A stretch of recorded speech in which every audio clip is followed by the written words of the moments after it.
Happens at Trump rallies is you have his supporters that are very peaceful, minus a few people who wear a Trump hat and conduct violence, and those things are few far between. It's bad that it happens. They do happen, but once again, those things are completely dwarfed by the Bernie supporters, by the anarchists, by the many other people who come out to places to kick up violence.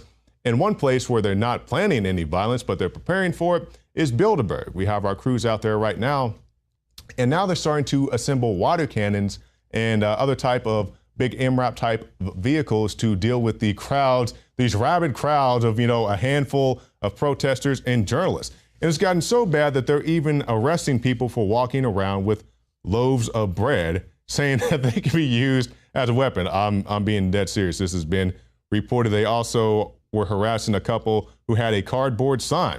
You can't have those cardboard signs. You may hurt somebody's feeling if they actually take a chance to read it. So we'll have the latest on Bilderberg for you next week. Now, moving quickly, USDA officials please let people rely on food stamps. If you're on food stamps, I'm not knocking you. I'm just saying you don't want to be dependent on the government. You saw the article, the video earlier this week of the woman freaking out when her food stamps didn't work. You don't want that to be you. Have some way to feed your family besides relying on the government. And lastly now, U.S. media is being dominated by one Matt Drudge. On a scale of over 100 media outlets, Drudge is number 3, so congratulations to you, Drudge. And just in case you're wondering, INFOWARS.com is in the top 100.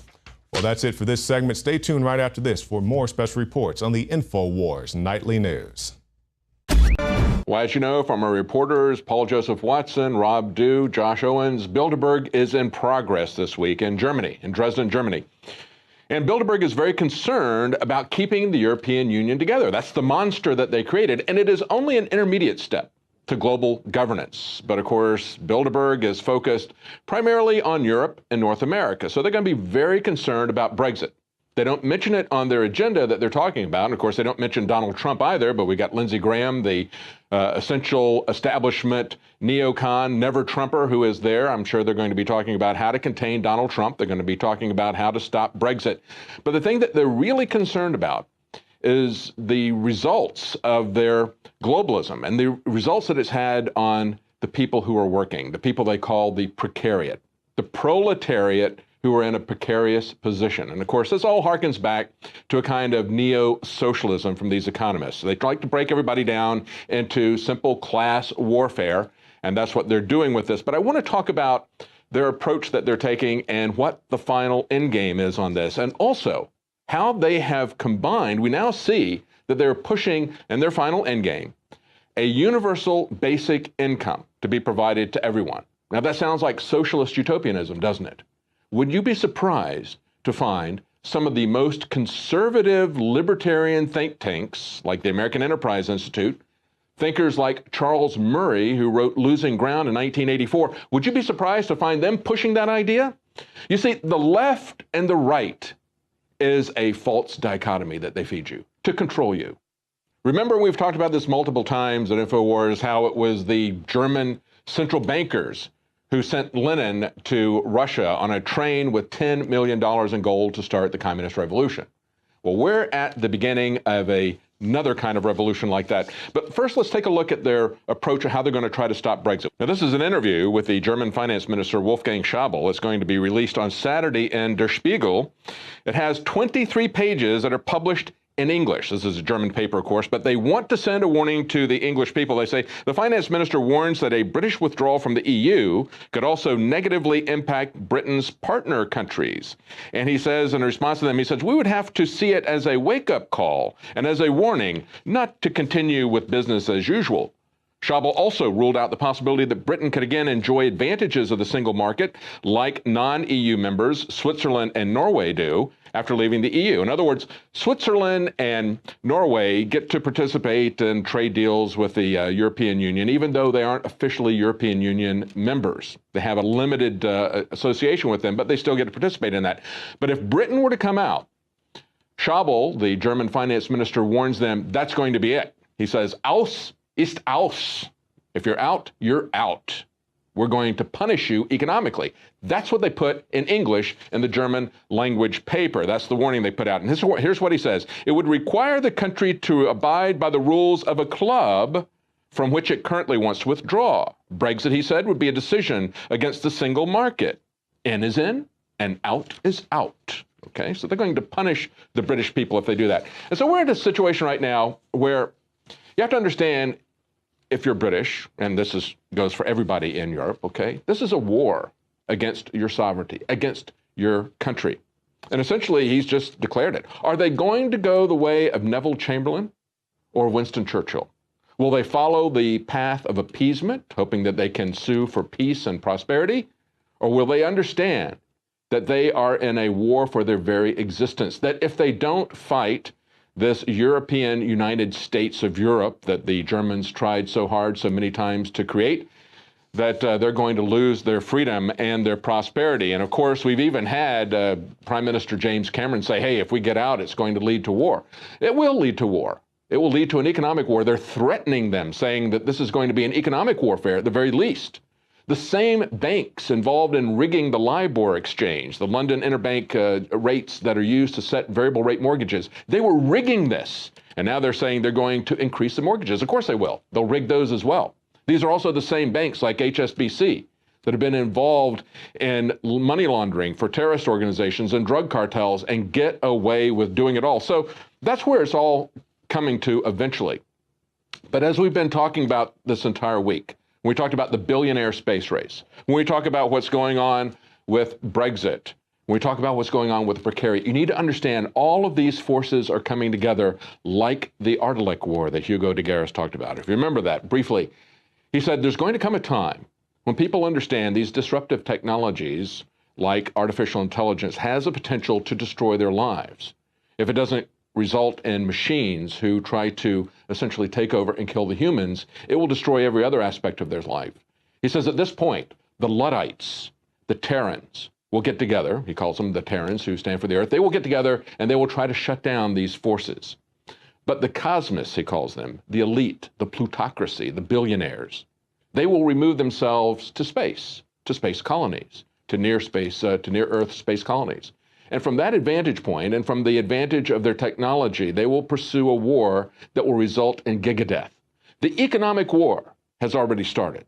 The precariat already feels the boot of these people on their throat. So the question is it going to continue? And what is their economic endgame before we get to this other endgame? I find it very interesting that the same person who has popularized this, Guy Standing, the socialist economist, wrote a op-ed piece recently in the Singularity Hub. Again, this all ties together, the technological singularity and the globalism and what is happening with this billionaire space race, all of these tie together. And he talks about the growing precariat, why we need a universal basic income. And he begins by talking about the Luddites. Again, we're back to the Terrans, the Luddites, who oppose this disruptive technology. He says in 1809, the Luddites destroyed the machines that were seen to be putting them out of work, okay? The same analogies that Hugo de Garis pointed out. And he goes, jobs are indeed being destroyed. And the Jeremiahs, in other words, the prophets calling doom, are out in force. He says, the end of work, they shout, jobless growth. Well, what would you call it when 95% of the people don't have a job? And that was precisely what is behind all of these calls for a universal basic income. He says what is happening is potentially generating a dystopia of socially unsustainable inequality, in which a growing share of the population will be ruined in chronic insecurity through no fault of their own. And this tiny plutocracy of billionaires will coexist with a dwindling solitariat. Again, they like to break everyone into competing classes. And just like these other socialists, they want to focus on the equality of results, not on equality of opportunity. You see, when they talk about the precariat, they talk about this dangerous class of people, this catastrophe. They say it creates a climate where you can have political extremism be birthed. And of course, that's why they look at the Brexit. They look at the rise of these parties to oppose open borders throughout Europe. They look at Donald Trump. They say anything that opposes globalism, you understand, they're going to label that as extremist, as racist.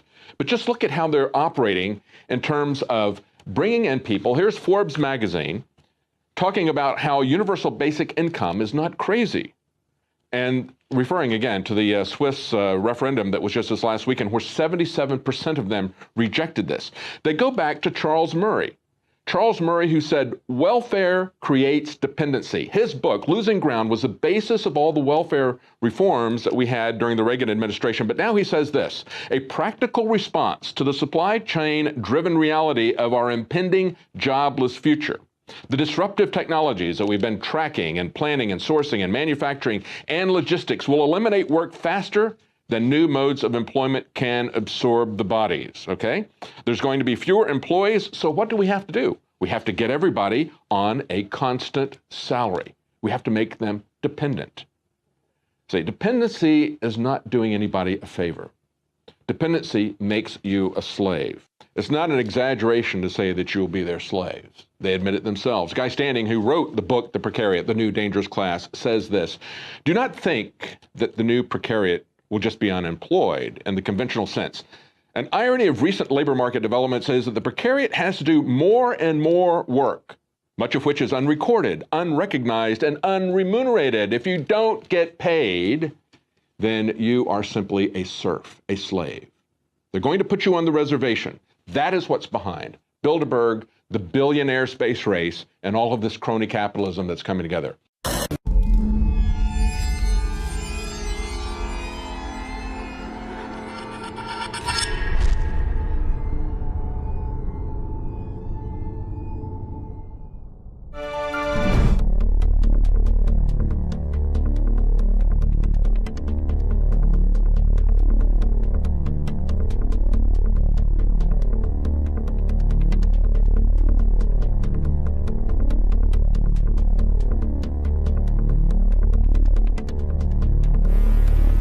Entschuldigung, Herr Tillich, dürfte ich Ihnen eine Frage stellen? Ich wollte Sie gerne fragen, was Sie bei der Bilderberg-Gruppe machen. Danke. Vielen Dank. Haben Sie dort eine Rede gehalten bei der Bilderberg-Gruppe? Treffen Sie sich mit What are you going to be talking about in the Bilderberg meeting? Can you give us the agenda, the real agenda? Eine Frage. Was ist denn? Is it going to be bringing more migrants into Germany? Mr. Tillich, one question. One question, Sir, real quick. Why do you sell out our country to lobbyists that are paid with our tax money? Rob Dew reporting for INFOWARS.com on location in Dresden, Germany. Just over here is the Grand Hotel Taschenberg Palais, where the 2016 Bilderberg meeting is taking place. Now, last night, thanks to some tip from some local reporter activists, Max Bachmann and Tilman Knetchel, we were able to get the governor of Saxony on video saying some pretty incriminating stuff. Paul Joseph Watson is here now as well. Paul, come on in here. So what exactly did Mr. Tillich say? Stanislav Tillich is his name. He's the governor of Saxony. Well, this is huge because the mainstream media always says that Bilderberg is just a talking shop. No decisions are made. They have no influence whatsoever. What's big about this is that he admitted that he came here to attract investment into the city of Dresden. That's the very definition of lobbying. We say over and over again, this is a lobbying organization. You've got corporations, you've got heads of government, you've got politicians scheming for lobbying purposes, and in many countries that's illegal, and he brazenly admitted it. He also said he's going to be sitting, 100 feet away from the top senior members of Bilderberg, and that he, hopes he will get a chance to talk to them. Again, showing that there are tiers within Bilderberg. Some people don't really know what it's about. They're delighted to be invited to it, whereas the upper echelons know exactly what they're doing. They're the ones planning the future of the world. But for him to admit that he was there for lobbying purposes is huge, and it remains to be seen if he'll be invited to the conference tonight. So, Paul, he's essentially sitting at the kids' table at Bilderberg looking for table scraps. Anything that the elites might throw down to him, he could grab up for the city of Dresden. Is that essentially what's going on? Yeah, that's what's going on, and some of these people are also groomed. We've seen people rise up through the ranks. Tony Blair came in '94. He became the leader of the Labour Party a couple of years after that, then went on to become Prime Minister. So they can start as underlings, bowing and genuflecting to the Bilderberg elitists, the likes of Kissinger, De Castries, the executive level members, and they rise up through the ranks. I don't think he'll be rising up through the ranks because he committed the cardinal sin, which was to talk about Bilderberg, and that is completely off limits, so he's going to be in trouble. Right, and another governor from Arkansas also came to the Bilderberg meeting, I believe in 90 or 91, and then became president of the United States. That was Arkansas Governor Bill Clinton. And now one thing I want to give a shout out to the local activist reporters who helped us get this. That was Max Bachman, who basically with his schoolboy charm was able to get Mr. Tillich on camera inside a church just around the corner from here, talking about all this, basically getting him to spill his guts, admitting the information we've already known, but it's always great to have one of these members actually just lay it all out.